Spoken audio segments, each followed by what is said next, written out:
Bonjour à tous, j'espère que vous allez bien. Aujourd'hui, on se retrouve pour une nouvelle recette. Je tiens à vous remercier, bien sûr, d'être toujours nombreux à me suivre, à m'envoyer des petits messages. Ça me fait énormément plaisir, que ça soit sur Instagram, Facebook ou YouTube. Et franchement, ça m'encourage énormément. Donc continuez. Et je vous fais plein de gros bisous. Voilà, et je souhaite bien sûr la bienvenue aux nouvelles personnes qui me suivent. Donc aujourd'hui, ça va être une petite recette, vous allez voir, sucrée, petite douceur, mais vraiment super facile et très rapide. Moi, c'est pour éviter le gaspillage parfois que je le fais. Donc là, j'ai des pommes qui tirent un petit peu la tête. Donc ce que je vais faire, c'est que je vais faire un feuilleté aux pommes. Et vous allez voir, c'est méga facile et vraiment très bon. Donc c'est un petit chausson en fait. Hein. C'est un petit chausson pomme, version moi. Et voilà, donc pour cela, il vous faudra bien évidemment, ici je prends 2 pommes. Donc moi, c'est 2 petites pommes golden. De la crème fraîche. Donc pareil, pour la quantité ici, j'ai mis 4 grosses cuillères à soupe. C'est de la crème fraîche légère, un sachet de sucre vanillé, de la cannelle, j'aime bien parce que ça parfume, du sucre, donc là le sucre franchement j'ai pris pareil, je dirais, allez, 2 cuillères à soupe. Et de la cassonade. Donc là, la cassonade, pareil, je vais en mettre vraiment un tout petit peu. Vous dosez comme vous voulez. C'est vraiment comme vous le souhaitez pour éviter que ça soit trop sucré. Moi, je vous donne, voilà, je vous donne ma petite méthode à moi. Moi, je suis très gourmande, donc voilà. Mais faites comme vous le souhaitez. Et là, une petite pâte feuilletée. Donc si vous avez une pâte feuilletée maison, enfin si vous la faites maison, c'est très bien. Moi, je prends une du commerce. Donc pour commencer, je vais éplucher mes pommes. Et là, je vais décaler tout ça. Éplucher mes pommes. On va faire, en fait, on va les faire revenir dans la casserole. Moi, j'aime bien quand elles sont fondantes. Donc, on va les caraméliser un petit peu. Vraiment un petit peu, parce que moi, j'ai fait revenir avec de la crème fraîche.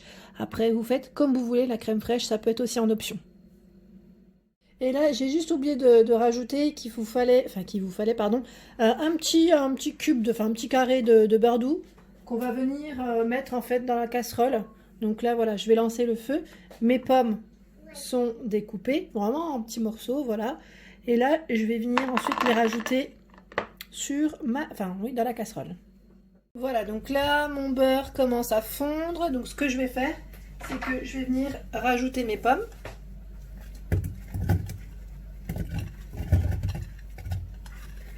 Entièrement, hein. Voilà, je mets tout. Ensuite, je vais venir mettre ma cannelle. Donc là, pareil, hein, pour la cannelle, vous dosez comme vous voulez. Moi, je dirais que j'ai pris une bonne cuillère à café. Hein. Là, je vais venir rajouter ma cassonade. Donc en fait, tout à l'heure, c'est vrai que je vous disais sucre ou cassonade en fait. Hein. C'est pas les deux. Hein. Après, vous pouvez mélanger, enfin, c'est comme vous voulez, mais je mettrai pas les deux parce que ça va être trop sucré, sinon comme les pommes le sont déjà. Voilà. Ensuite, je rajoute mon sucre vanillé pour donner un peu plus de parfum et de goût. J'aime trop ça, je trouve que ça parfume énormément. Ouais, des pommes caramélisées comme ça avec du sucre vanille, c'est vraiment délicieux. Donc là, ce que je vais faire, c'est que je vais remuer, je vais laisser cuire pour qu'elles deviennent fondantes. Et par la suite, je rajouterai ma crème fraîche. Hein. Donc pour le moment, je vais juste remuer. Voilà. Ça sent super méga bon. Franchement, ça sent trop bon. Là, ça va parfumer toute la cuisine.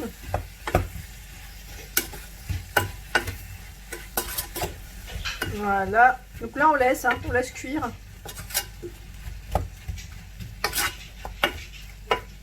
Pour qu'elles soient vraiment bien fondantes. Vous pouvez même les couvrir si vous voulez. Mais surveillez bien hein, pour éviter que ça colle. Alors là, vous avez vu, hein, je surveille la cuisson, je laisse. Je remue de temps en temps. Donc pareil pour la crème fraîche, ça dépend de la quantité de vos pommes. Donc moi là en fait au départ j'avais décidé de vous faire un grand chausson, mais je pense que je vais en faire des mini. Donc au niveau de la quantité de la crème fraîche, je vais diminuer, j'en mettrai un peu moins. Parce que si j'en mets plus, ça risquerait d'être trop liquide. Voilà, donc là pour vous montrer que vraiment ça prend bien au niveau du feu, c'est pas trop fort, c'est bien. Ça frémit là, c'est super. Alors là, mes pommes, elles sont bien fondantes. Donc ce que je fais moi, c'est que je tapote un peu pour aussi un peu les écraser, vous savez, pour les rendre un petit peu en purée. En tous les cas, c'est pas très grave. Moi, j'aime bien quand c'est un petit peu en morceaux. C'est moi, j'aime bien. En général, les chaussons aux pommes, c'est plutôt liquide. Mais moi, j'aime bien quand on sent vraiment le petit morceau de pomme légèrement fondant et un peu qui reste encore un petit peu ferme. Voilà. Donc là, ce que je vais faire, c'est que je vais venir rajouter ma crème fraîche. Pareil, là en crème fraîche, donc je vous ai dit, je vais en mettre moins que prévu. Donc là, je vais doser avec ma cuillère à café. Donc je vais vous dire 1, 2, je prends des grosses cuillères, hein, et 3, voilà. Là, j'ai mis 3 cuillères à café.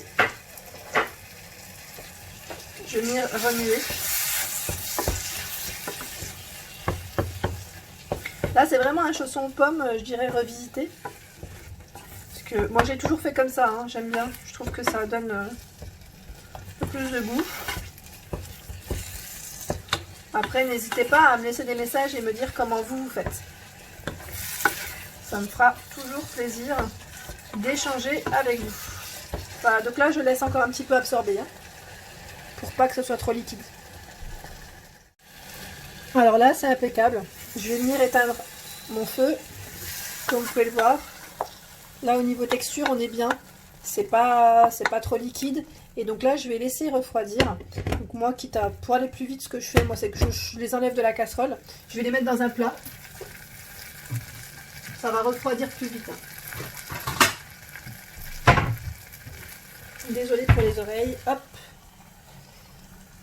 Alors, je vais faire quoi? Je vais mettre ça là. Hop là.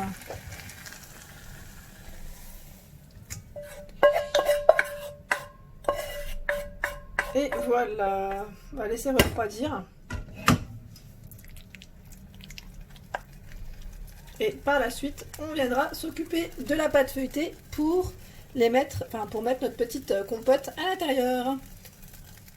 Voilà, donc là, une fois que ça a refroidi, voilà, donc vous pouvez attaquer. Donc ce que j'ai fait moi, c'est que comme d'habitude, hein, je vous le dis toujours, je mets ma pâte un petit coup au congélateur avant. C'est vraiment une petite astuce pour éviter que qu'elle se déforme plus facilement. Voilà. Donc là, ce que je vais faire, c'est que je vais l'ouvrir, je vais la dérouler. Vous allez avoir besoin d'un jaune d'œuf pour dorer vos petits chaussons. Parce que ça garde le croustillant. Le jaune d'œuf, vraiment, ça garde le croustillant au niveau du feuilleté. Moi, je trouve ça bien. Après, voilà, c'est comme vous le souhaitez. Moi, c'est vraiment comment je fais d'habitude. Je vous donne vraiment les petites astuces de mes petites habitudes quotidiennes. Pas quotidiennes, je dirais quand je le fais. Parce que je le fais pas non plus tous les jours. Voilà. Donc là, jaune d'œuf, pinceau, on s'équipe. Donc là, pour faire ces petits cercles de chaussons, moi j'ai pas en fait j'ai pas de moule là, comme vous pouvez le savoir. Je ne suis pas chez moi pour le moment, mais je vais prendre un verre et je vais faire plein de petits cercles sur ma pâte. Voilà, donc ça va être ma petite astuce pour prendre les empreintes. Donc là, on fait comme ça sur toute la pâte. Là, on en fait plusieurs.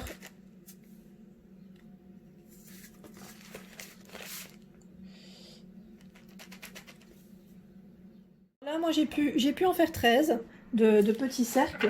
Donc, pareil, moi, pas de gaspillage. Généralement, je récupère la pâte qui est juste ici pour la réutiliser. Et je refais pareil. Donc là, ceux qui ne sont pas bien coupés, ce que vous pouvez faire, c'est prendre un couteau et faire... Vous avez vu, mon couteau, il est cassé. Mon mari, il me l'a cassé la dernière fois en voulant m'ouvrir un ouvre-boîte. Enfin, un ouvre-boîte.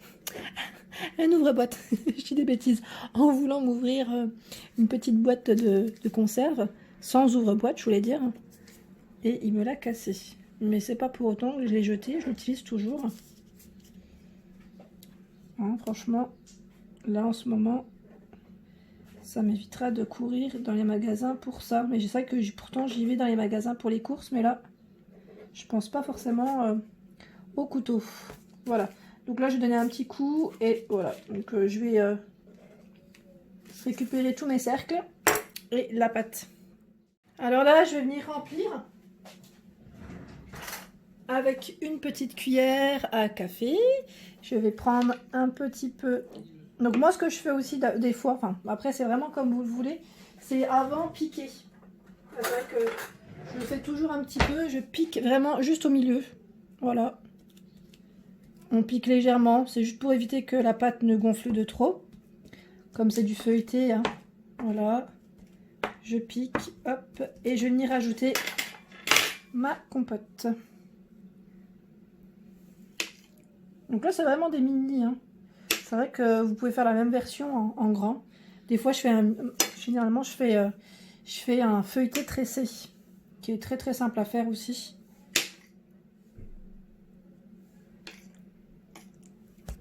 Voilà, donc à partir de là, ce que vous pouvez faire, c'est refermer votre pâte, vraiment tout doucement. Voilà.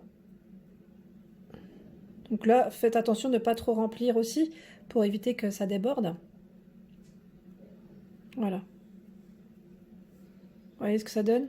C'est vraiment un tout petit chausson. Et ce que vous pouvez faire aussi, vraiment l'astuce, je crois qu'on doit tout faire, c'est venir prendre une fourchette et voilà, juste la poser légèrement, faire des petites traces et en même temps bien refermer. Voilà, là je vous ai montré vraiment rapidement. Hop. Voilà ce que ça donne.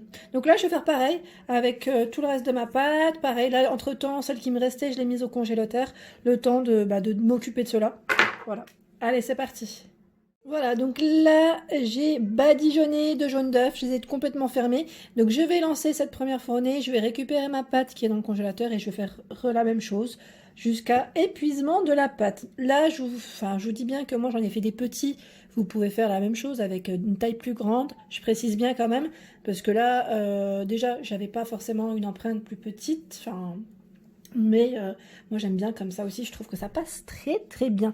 À 180 degrés, on surveille la cuisson pendant environ 20-25 minutes. Chaleur tournante, en haut et en bas, et c'est parti. Et voilà, donc à la sortie du four, ils sont super jolis. Donc comme vous pouvez le voir, pardon, ils sont vraiment dorés. Ils ont l'air croustillants, vraiment bons. Donc moi, j'ai pas insisté, je les ai pas fermés à fond. Mais voilà, ils se sont légèrement ouverts, mais c'est pas grave, c'est pas grave. On va tout de même se régaler. Voilà, donc ma vidéo est terminée. Donc je voulais vous dire aussi que j'ai pu en faire 21 de chaussons avec une pâte feuilletée. Les autres sont au four. Donc voilà, j'espère qu'elle vous a plu, ma recette. N'hésitez pas donc à liker, bien sûr, ça me fait toujours plaisir d'avoir des messages, des nouveaux abonnés, bien sûr. Abonnez-vous à ma chaîne et je vous dis à très vite pour une nouveauté. Gros bisous!